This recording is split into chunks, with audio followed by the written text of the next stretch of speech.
आज हम आलमगीर कलीसिया के साथ मिलकर यीशु बादशाह की ईद मना रहे हैं, जो बादशाहों का बादशाह और खुदावंदों का खुदावंद है। अगर हम तारीख़ी लिहाज से आज की ईद पर बात करें तो ये ईद पापा आज़म पाइस 11वें ने 1925 में मुकर्रर की। ये वो दौर था जब दुनिया भर के तमाम हुक्मरान इस भागदौड़ में लगे हुए थे और सर तोड़ कोशिश कर रहे थे कि इस पूरी दुनिया को ज़ेर किया जाए और इस पर मुहकम होकर इस पर हुकूमत की जाए। लेकिन जब पापा आज़म ने इस ईद को मुतारिफ़ करवाया तो उसका मकसद यही था कि तमाम हुक्मरानों को ये बताया जा सके कि असल ताकत का सरचश्मा खुदावंद यीशु मसीह है और उसकी बादशाहत आलमगीर और दायमी है। और आज की इस ईद के मौका पर जब हम यीशु बादशाह की ईद मना रहे हैं तो खुदा का कलाम हमारी बड़ी रहनुमाई करता है ताकि हम यीशु की बादशाहत को समझ सकें। सबसे पहले अगर हम पुराने अहद में देखें तो पुराने अहद नामे में जब खुदा इस्राएली कौम को मिस्र की गुलामी से रहाई देता है तो गुलामी से रहाई से लेकर वादा की सरजमीन में पहुंचने तक सिर्फ और सिर्फ खुदा ही इस्राएली कौम का बादशाह था। बेशक उन पर काजी मुकर्रर किए गए ताकि वो उनकी रहनुमाई कर सके, लेकिन काजी हरगिज़ बादशाह ना थे बल्कि वो इस्राएली कौम के रहनुमा और कायदीन थे जो उनकी रहनुमाई करते और मुआशरे में अदल और इंसाफ का काम जारी रखे हुए थे।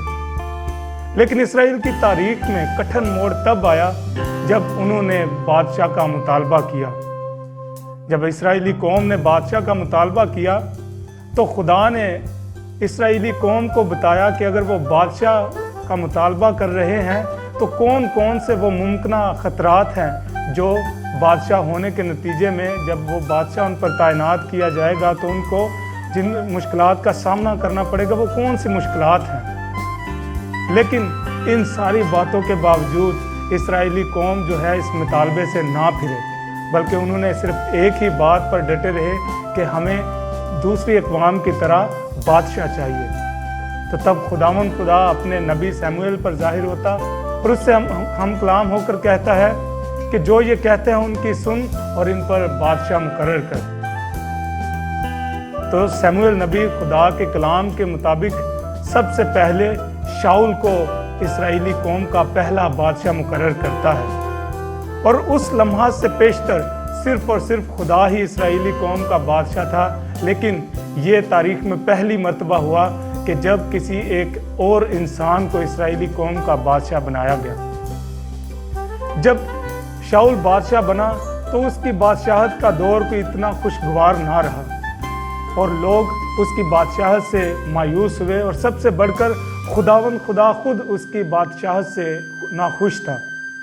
फिर खुदा ने दाऊद को इस्राएली कौम का बादशाह चुना जो खुदा का वफादार खादिम रहा और उसके बाद दाऊद के बेटे सुलेमान को बादशाह बनाया गया।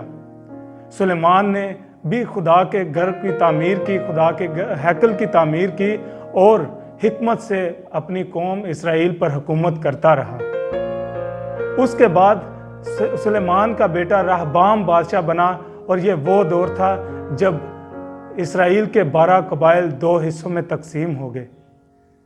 तो मुख्तसर हम ये कह सकते हैं कि इस्राएली कौम का बादशाहत का जो मुतालबा था, जैसा खुदा ने उनसे पेशतर जिक्र किया था कि चंद जो मुमकिन ख़तरात है बादशाहत में वो इनको दरपेश होंगे, तो खुदा की बात दुरुस्त साबित हुई। यानी बादशाहत का दौर जो था वो नाखुशगवार रहा और ये तजर्बा जो था वो कठिन और मुश्किल साबित हुआ। इससे पेशतर कि जब इस्राएली कौम ने बादशाहत का मुतालबा किया तो खुदा ने उनकी मर्जी के मुताबिक उन्हें बादशाह अता किया। जब खुदा ने इस्राएली कौम को उनकी मर्जी के मुताबिक बादशाह अता किया तो ये तजर्बा दरअसल नाखुशगवार रहा और लोग बहुत मायूस हुए। लेकिन खुदा ने अपने अंबिया के ज़रिए लोगों को तसल्ली दी और उसने वादा किया कि अब वो इस्राएली कौम को अपनी मर्जी के मुताबिक और अपनी ख्वाहिश के मुताबिक बादशाह अता करेगा। और अंबिया की मार्फत उस बादशाह के मुतालिक बहुत सारी पेशन गोइयाँ पेश की गई। मिसाल के तौर पर इर्मिया नबी अपने 5वें बाब की 23वीं आयत में उस बादशाह के मुतालिक लिखता है कि खुदा दाऊद के लिए एक सदाकत वाली कौंपल पैदा करेगा, और वो कौंपल जो है वो क्या करेगी, वो अदल से जो है अदलो इंसाफ से मुआशरे में काम करेगी। और इशाया नबी उसी बादशाह के मुतल्लिक कहता है कि वो अजीब मशीर खुदा का बेटा होगा, वो आफताबे सदाकत होगा, आबे अब्दी होगा, और वो उसकी बादशाहत का कभी भी आखिर ना होगा। इसके बाद जब जिब्राइल फरिश्ता मुकस्सा मरियम के पास आता है तो वो भी उस बादशाह के मुतल्लिक फरमाता है कि वो हक ताला का बेटा कहलाएगा, और खुदा बाप उसे उसके बाप दाऊद का तख्त देगा, और वो हमेशा से हमेशा तक याकूब के घराने पर सल्तनत करेगा। फिर मुकाशफा की किताब में यूहन्ना रसूल लिखता है, उसी बादशाह के मुतल्लिक लिखता है कि वो बादशाहों का बादशाह होगा और उसकी बादशाहत की इंतहा ना होगी। जब हम यस्सु की बादशाहत की बात करते हैं तो दरअसल यस्सु की बादशाहत जो है वो इस दुनिया के बादशाहों से बहुत मुख्तलिफ है। क्यों? जब वो पैदा ही हुआ तो मशरिक से मजूसी आए उसका दीदार करने के लिए, उसे सजदा करने के लिए, और जब वो यरूशलेम में पहुंचते हैं तो आकर पूछते हैं कि वो यहूदियों का वो बादशाह जो पैदा हुआ है वो कहाँ है, क्योंकि हमने मशरक में उसका सितारा देखा है, उसका निशान देखा है, और हम आए हैं ताकि उसे सजदा करें। जब यस्सु अपनी एलानिया जिंदगी का आगाज करता है तो वो बरमला इस चीज का इकरार करता है कि उसकी बादशाहत कैसी बादशाहत होगी।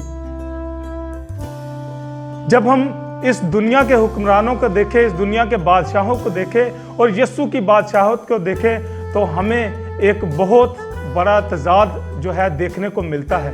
क्यों? क्योंकि इस दुनिया की बादशाहत, इस दुनिया के बादशाहों के उसूल व ज़वाबत बहुत ही मुख्तलिफ हैं।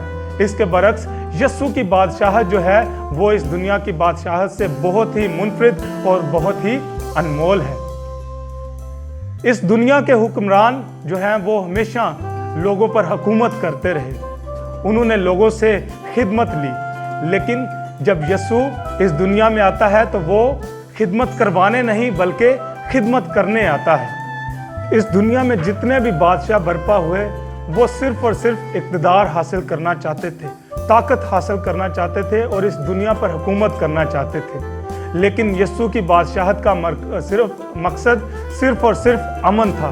वो चाहता था कि तमाम जो लोग हैं वो अमन से अपनी ज़िंदगी बसर करें, और ना सिर्फ अमन से ज़िंदगी बसर करें बल्कि वो ज़िंदगी पाए और कसरत से ज़िंदगी पाए। इसीलिए जब यस्सु का और पैंतुस पिलातुस का आपस में मुकालमा होता है तो वो अपने मुंह से इकरार करता है कि मेरी बादशाहत इस दुनिया की बादशाहत नहीं, बल्कि वो कहता है कि मेरी बादशाहत आसमान की बादशाहत है। और जब वो अपनी बादशाहत का आगाज़ करता है, प्रचार करता है खुदा की बादशाहत का, तो वो सिर्फ और सिर्फ ज़िंदगी का पैगाम देता है, अमन का पैगाम देता है और सुलह और सलामती का प्रचार करता है। यस्सु एक ऐसा शख्स था, एक ऐसा बादशाह था जिसने सिर्फ और सिर्फ लोगों को अहमियत दी। उसने इक़्तिदार नहीं चाहा, उसने तख्तो ताज नहीं चाहा, बल्कि सिर्फ क्या चाहा कि लोग इस दुनिया पर अमन से अपनी ज़िंदगी बसर करें। क्यों? क्योंकि उसकी सोच जो थी वो इलाही सोच थी, वो खुद इलाही बादशाह था। इसीलिए अगर हम तारीख़ में चंद बादशाहों का जब जिक्र सुनते हैं तो शाहजहान एक बहुत बड़ा बादशाह था। वो अपनी बीवी से बहुत मोहब्बत करता था, और जब उसकी बीवी मर गई तो उसने अपनी बीवी की मोहब्बत में ताज महल तामीर किया।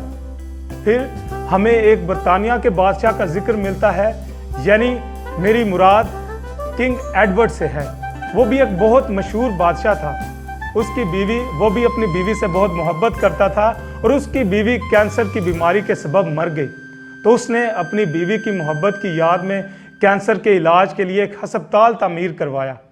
लेकिन यस्सु जिसकी दुल्हन ये कलीसिया है, हम कलीसिया जो यस्सु की बीवी हैं, वो हमसे यानी अपनी दुल्हन से ऐसी मोहब्बत करता है कि हमारी निजात के लिए, हमारी फलाह बहबूद के लिए सलीब पर अपनी ही जान कुर्बान कर देता है।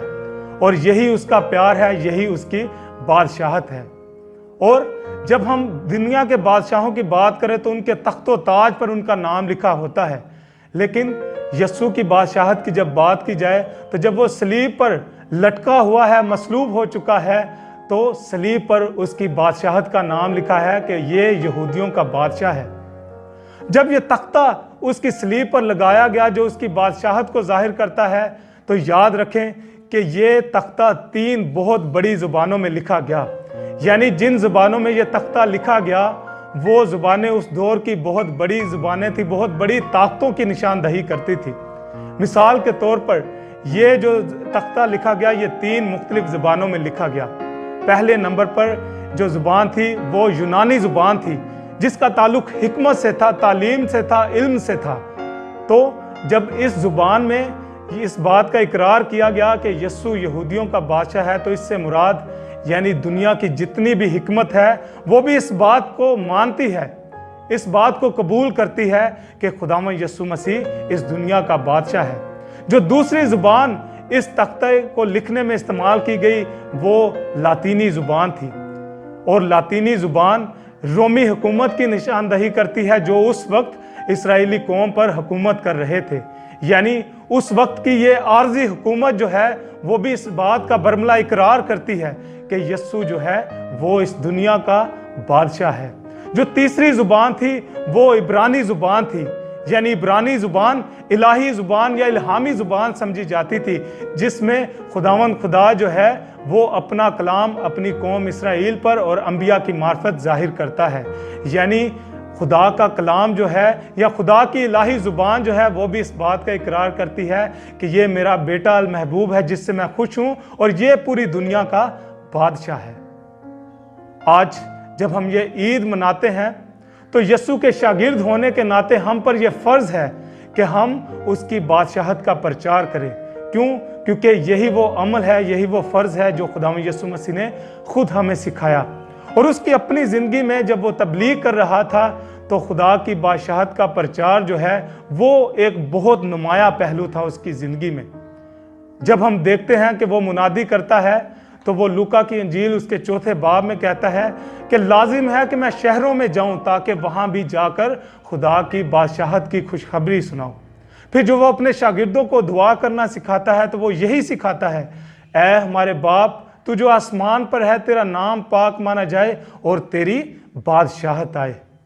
फिर वो एक जगह कहता है कि पहले तुम खुदा की बादशाहत और उसकी रास्ते की तलाश करो, फिर जो बाकी चीज़ें हैं वो खुद ही तुम्हें मिलती जाएंगी। और जब वो अपने शागिर्दों को मिशन के लिए भेजता है तो उन्हें हिदायत करता है कि चलते चलते ये मुनादी करना कि खुदावंद की बादशाहत नज़दीक आन पहुंची है। तो आज जब हम लतूरियाई साल के अख्ताम पर यस्सु के बादशाह होने का इकरार करते हैं, उसको अपना बादशाह तस्लीम करते हैं और उसकी हम्द में अपनी आवाज़ बुलंद करते हैं, तो ये ईद हमसे तकाजा करती है कि हम उसके शागिर्द होने के नाते इसी बादशाहत का प्रचार जहाँ कहीं भी हम हैं अपने रहन सहन से यानी अपने कोलो फेल से उस बादशाहत का प्रचार करें। तो आए आज खुदावंद से ये फ़ज़ल मांगे कि खुदावंद हमें ये फ़ज़ल अता करे कि हम उसके ताकिस्तान में, उसकी बादशाहत में उसके नेक और वफ़ादार ग़ुलाम साबित हों। खुदावंद हमें ऐसा करने की तौफ़ीक अता करे, आमीन। आप सबको पूरी फ्रांसिस्कन जमायत की तरफ से यस्सु बादशाह की ईद बहुत बहुत मुबारक हो।